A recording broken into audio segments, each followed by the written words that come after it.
I am sharing my screen. Just tell me whether it is visible to you. Is it visible? Yes, ma'am. Yes, ma'am. All right.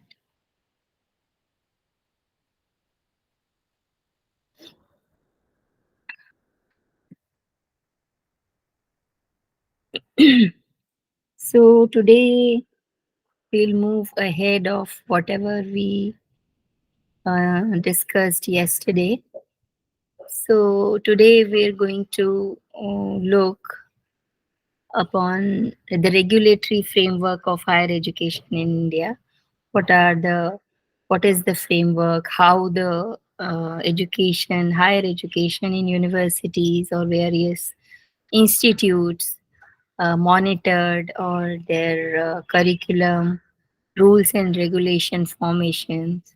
What are the what kind of uh, bodies work behind those education in universities or some other institutes, maybe private, maybe government sector.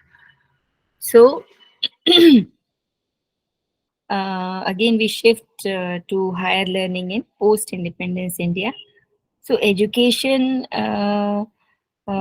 is in concurrent layers where both the bodies, central government and the state government, legislate. Like they make their rules, regulations depending, and the university have to follow as under which government it is in. Like if it is under the state government, whether it is a central government, or whether it is a deemed university, deemed to be and deemed university, more or less they are same.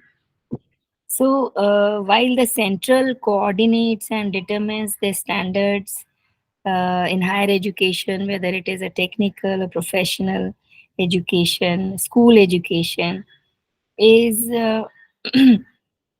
of central government like responsibility, and school education is generally it is under the responsibility or under the governance of state. So there are three policy making agencies for higher education. The first one is central government. So this central government lays down the NPE. NPE is National Policy on Education. Uh, we had seen yesterday. So it provides grants to UGC and establishes central universities and institutions of national importance in the country. And they have the authority for declaring an educational institutions, any institution as a deemed to be university, but on the recommendation of UGC. So UGC has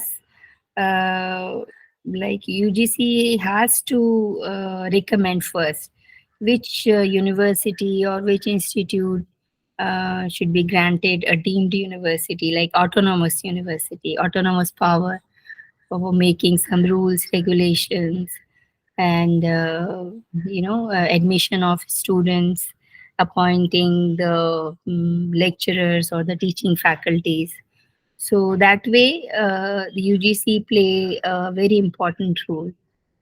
The second is state government, and many states have also set up state councils and advisory boards to provide guidelines for proper functioning of higher education institutions in the state.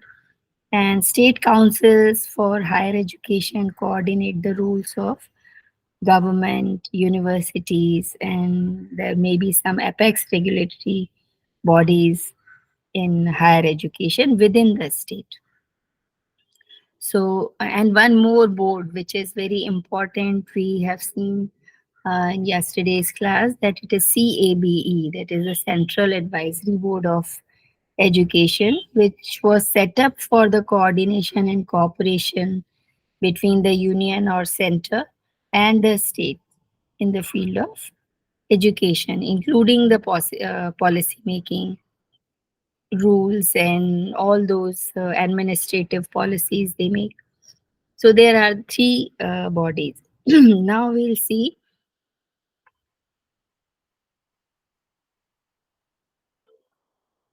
the university education system in India. What are the apex level bodies?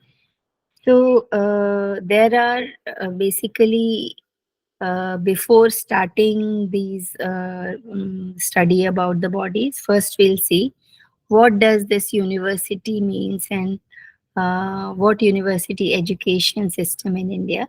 Just have a look. So this word university is derived from the Latin word universitas, which means specialized association between student and teacher as a whole. All right, as a whole, the universitas means as a whole. So there is some specialized association, means some students which belongs to a particular field, particular stream, and then teacher also who are the experts in that field. So proper association, or proper, you can say, coordination between the two, that makes university. Universal, as we say, na? University and universal. Universal means as a whole. So university education aims at providing knowledge and wisdom for developing individual personality. And later, this knowledge helps, for the development of society, for the development of a nation, and global development, because individual contribution makes a difference, right?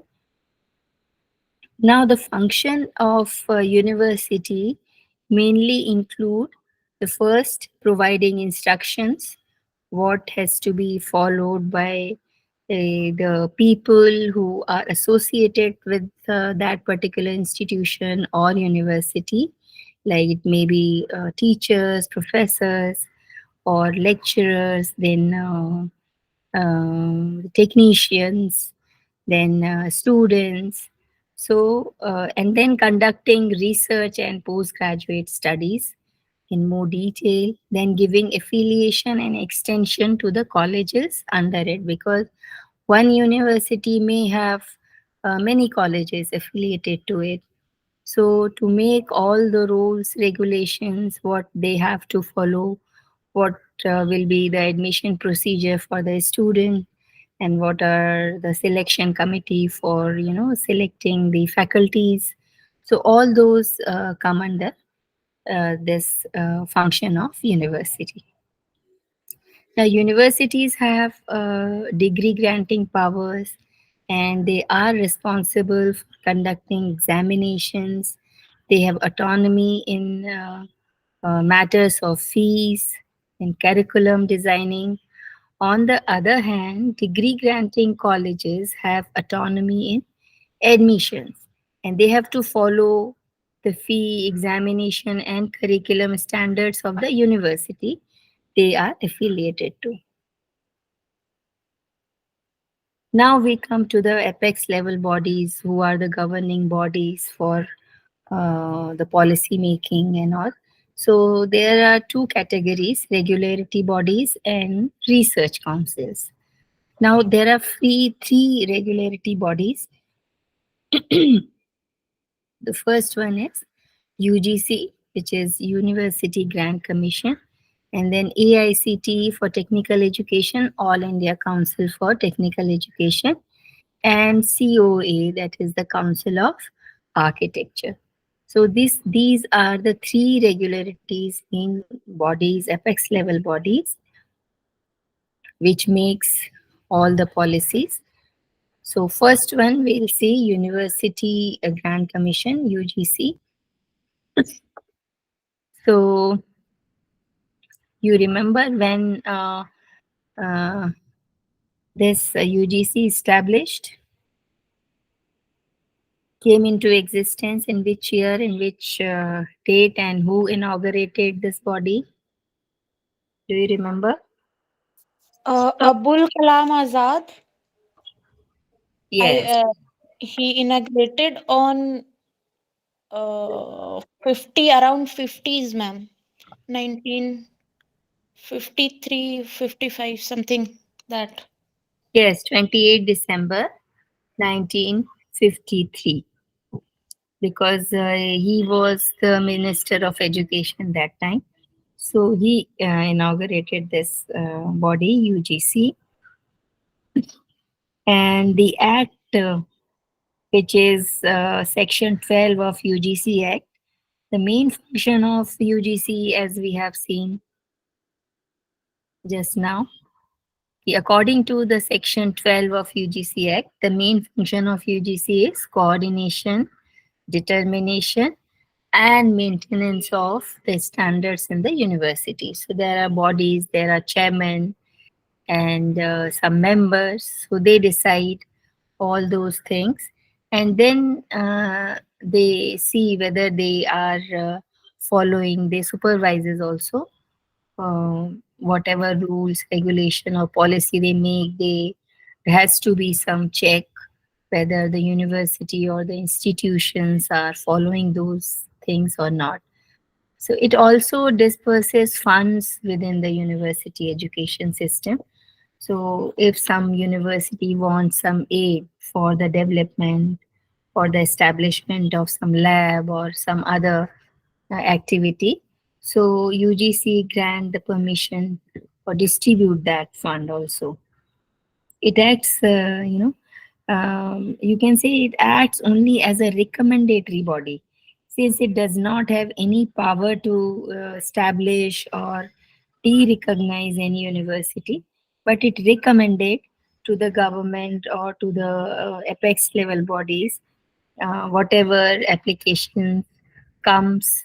So it is a mediatory body between the university and the main government, central government, or the advisory boards. So UGC consists of mainly chairman, then vice chairman, and 10 other members, which are appointed by the central government. And second secretary is the executive head of UGC, and it functions from New Delhi. The main office is in New Delhi, and six regional offices which are located in Bangalore, Bhopal, Guwahati, Hyderabad, Kolkata, and Pune. So you remember these important points regarding UGC.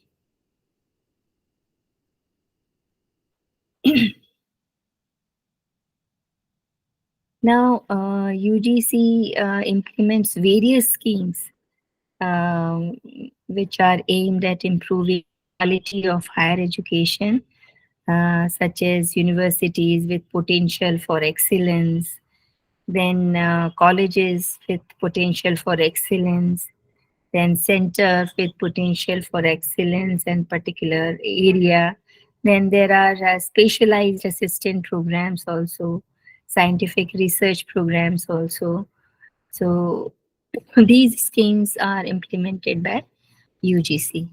Now, most important part is who was the first chairman of UGC. So, Dr. Shanti Swarup Bhatnagar was the first chairman of UGC. You must remember this. He was the professor of chemistry and called as father of research laboratories. Such a renowned person. And he was also the first director general of CSIR. Okay. uh, Council of Science and Industry Research, I think, CSIR. And the current chairman is Professor M. Jagdish. So you remember these two important names. Now, roughly, state universities are around 400, maybe some more in universities, maybe aided. So just remember the round of figure, around 400 state universities are there, and deemed to be universities are around 125 or 126. Then central universities around 50. You remember around 50. All right. And then private universities, they are around 350. So just round off all the figures because it is somewhat older. So currently there may be some increase. So around 350, just remember, private university. So total 900 to 1000 in universities are running at present in our country. Ma'am, Yes. so what is the basic difference between deemed university and private one? Yeah, we are coming to that point. There is a difference. Okay, we'll see. This is the heading where we see various types of universities. Okay. The first one is central universities, all right. So, President of India is the visitor of all central universities, and basically, a central university or a union university in India established by the Act of Parliament, and it is under the supervision of Department of Higher Education in the Human Resource Development earlier. Now it is the Ministry of Education. So this ministry look after all the central universities, and in general, universities in India are recognized by UGC, and which draws its power from the UGC Act 1956. So as we have seen in earlier slide, there are approximately 55 central universities under. Earlier it is MHRD, now it is Ministry of Education. And out of them, 16 uh, new central universities are also proposed. And one more important thing, IGNU is the Indira Gandhi National Open University. This is directly funded by the ministry, all right, not UGC, directly funded by the uh, ministry. So these are the important points regarding the Central University. You might remember some of the names of mm, central universities, but there are some university you must remember who are not the name resembles like it is under the central power or central ministry or under the central university title, but they are not central universities like IGNU, and there is one Central Agriculture University in Manipur, Imphal. So these universities, one more university is there, Indian Maritime University, Chennai. So they are not central universities. Okay, they are under ministry. And one Can you repeat that name? Can you repeat the name of the universities? university, okay, which are not central universities, right? The one is Right. Central Agriculture University, Imphal in Manipur. Then IGNU, Indira Gandhi National Open University. Then Indian Maritime University, Chennai, and the Nalanda University also. It is taken care of by directly by the ministry. So I think that there are many more universities also, but mainly you remember these universities. It is enough. One more important point is there. This INDU, which is I stands for Indian, N stands for national, D stands for defense, and U stands for university. So, Indian National Defense University is a proposed university for defense sector by the government of India, and it is to be established in Gurgaon. And the principal proposal was accepted by the Union Cabinet in 2010, but and it is said that 66% of the students will be drawn from the armed forces, and rest from the other government agencies, police, or civilians. So that is the important point regarding this university. Then we come to state universities. Now, state universities are those universities which are established or incorporated by the provincial act or a state act, by a state. So, under those acts, the universities they are called state universities. So, state universities are included in the list of 12B of UGC Act 1956 and are eligible for central assistance, of course, for their effective functioning. So, there is assistance by the central government, but they have to follow some state rules under this act. There are special acts made, so depending upon which the university is following which of the act, this is termed as state university or central university or deemed to be university or private university. So state universities, actually, the development of state universities is the primary concern of a state government. All right. And the development grants, including, grants for some special schemes, and all those are like provided to the state universities by the state government.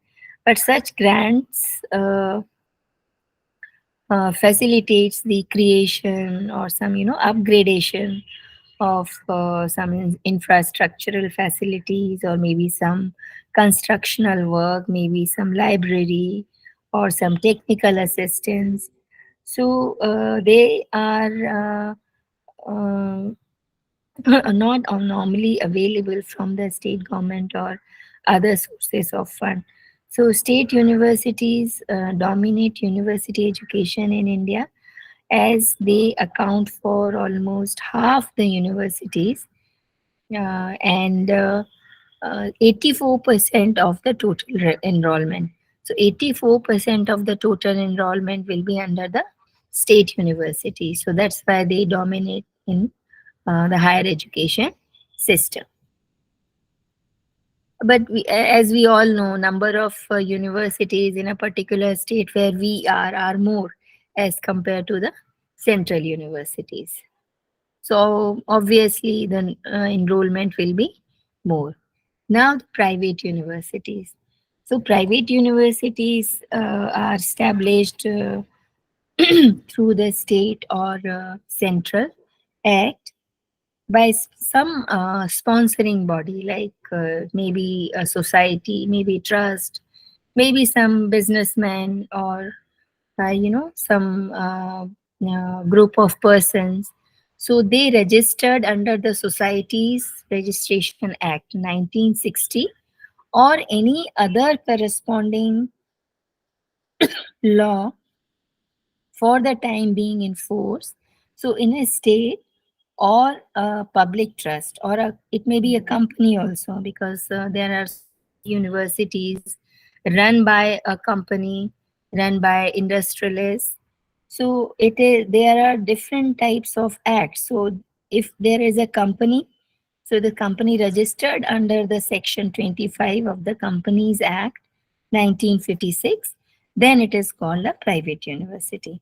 Now the private universities are competent enough to award the degrees as specified by the UGC under Section 22 of UGC Act, with the approval of the statutory councils. Right? Some laws, some rules, regulations have to be followed by these universities under this act, and they can enjoy some powers, and they have some authority, right? So the first, this is again important, the first private university set up in 1995 was the Sikkim Manipal University of Health, Medical and Technological Science, Gangtok, Sikkim. All right, so this is the first private university. You should remember the name. Now the deemed to be university. Now deemed to be university is commonly known as deemed university. Uh, One or the other name is more or less same. So deemed universities can be approved um, only by an executive order after UGC recommendation. Now, if someone wants to, establish a university or a college or something, so they have to be, approach UGC, and UGC has some rules, regulations. What will be the area? What will be the standards of faculty, standards of library, standard of infrastructure, the land area, and all those things UGC consider, and UGC can recommend that this university can give the title, can be given the title deemed university, because the powers are different for deemed university, state university, central university, or private university.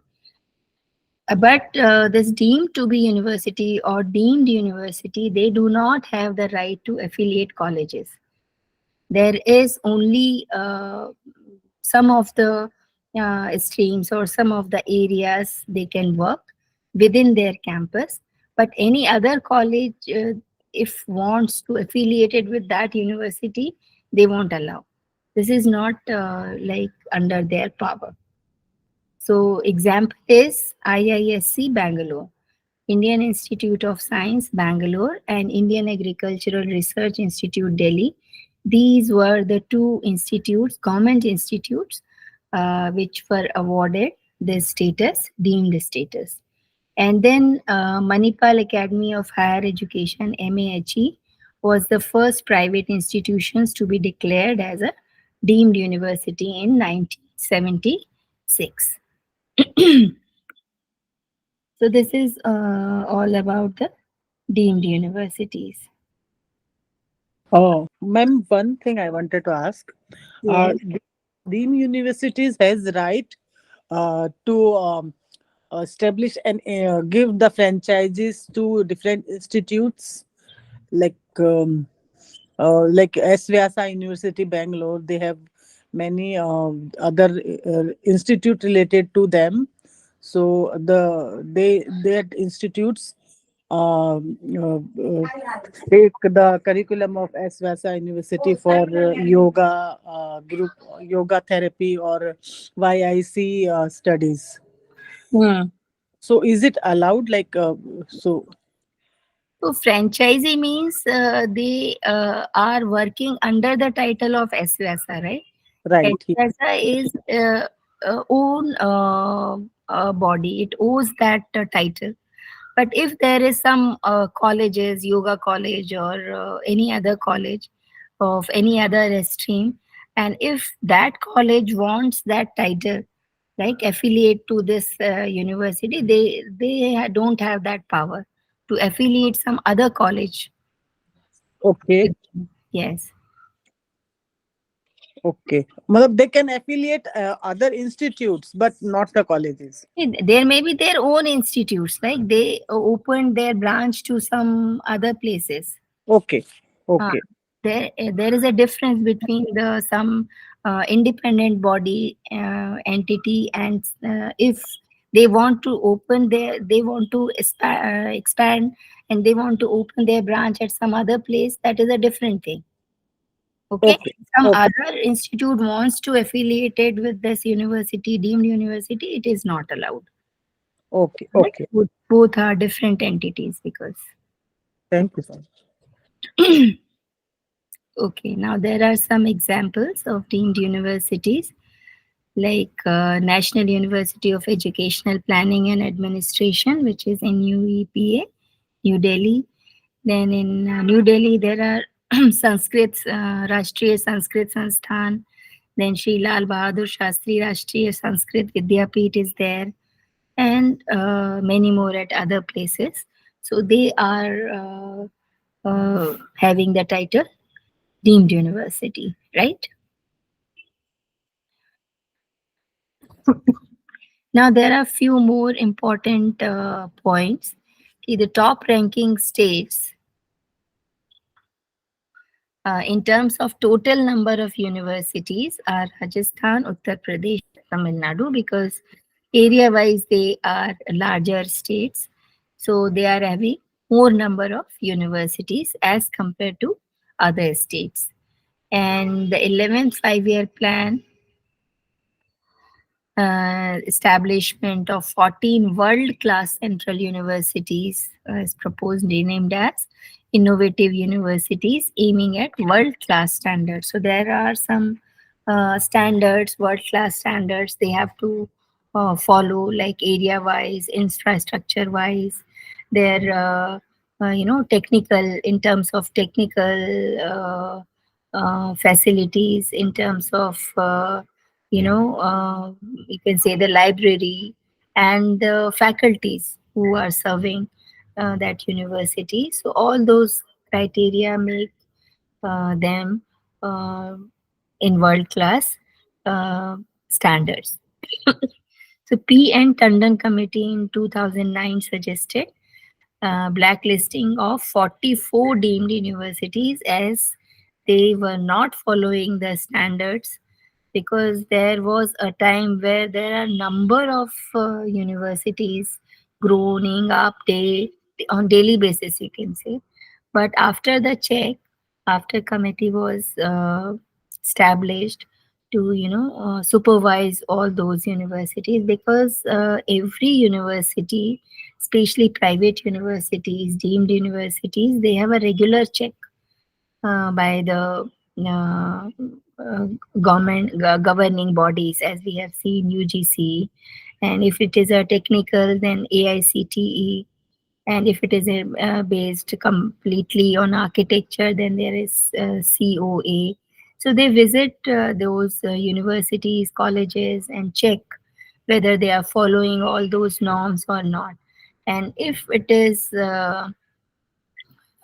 they find something wrong, something below the standards, then they blacklist, and they take out the permission and close those universities.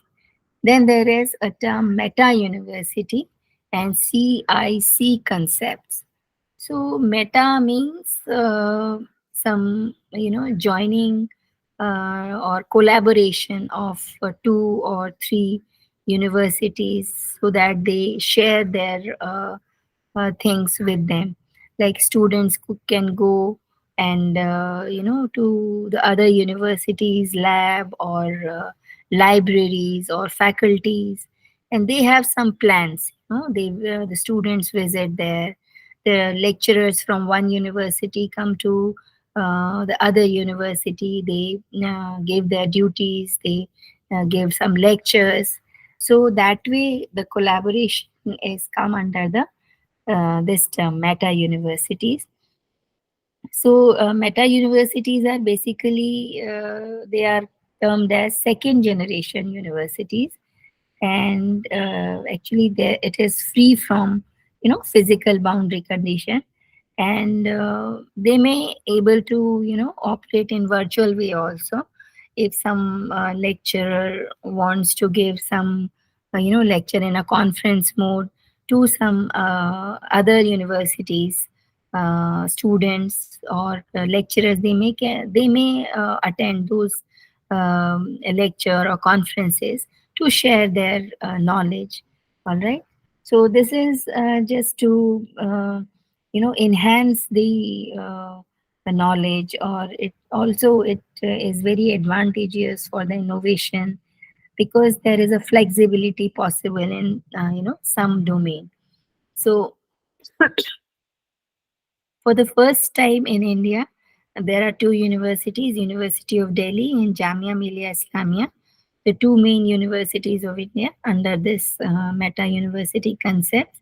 And they have started a 2-year joint degree program, one in Master of Mathematics Education, which is equal to MSc Mathematics Education for the academic session in 2015. And That way they collaborate and share their knowledge. Okay, so I think that much is enough for today. Let's have some questions, then we'll end this session. So from this slide, we'll uh, discuss tomorrow.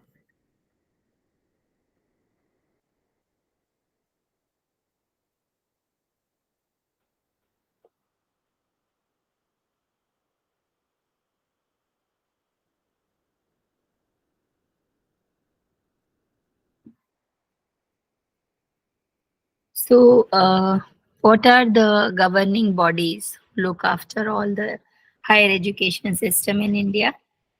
Anyone can answer?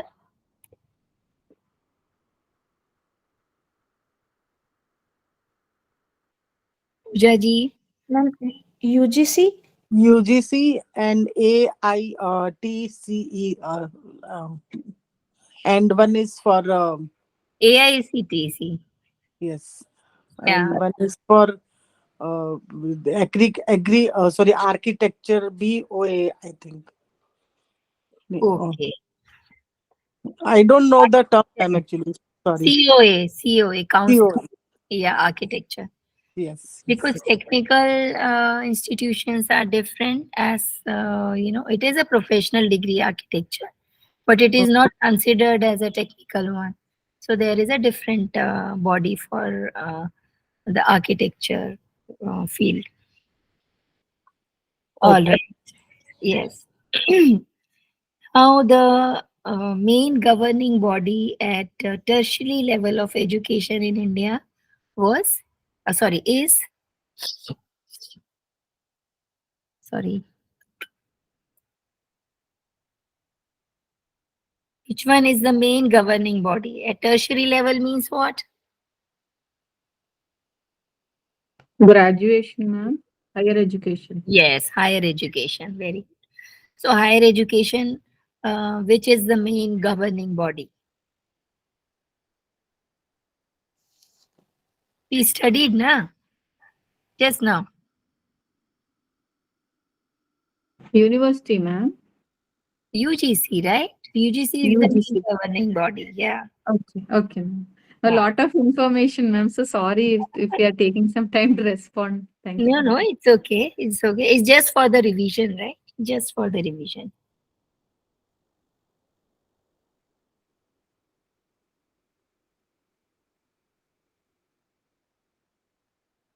Okay, one more question.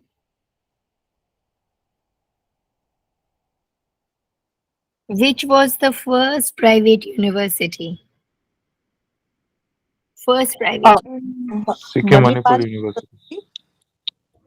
Sorry. Sorry, full name. Mahi, Mahi, ma'am. Title. Manipal. Yeah, Manipal.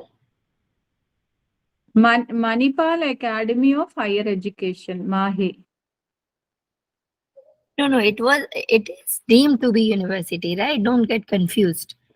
Okay, okay. First a private university, ma'am. Yeah, first private university set up in 1995. All right. This is Sikkim Manipal Sikkim University. Manipal Health, Medical and Technological Science, Yeah, Gangtok. yeah. This is the right name. All right. You just remember these names. Okay. So here we stop for today.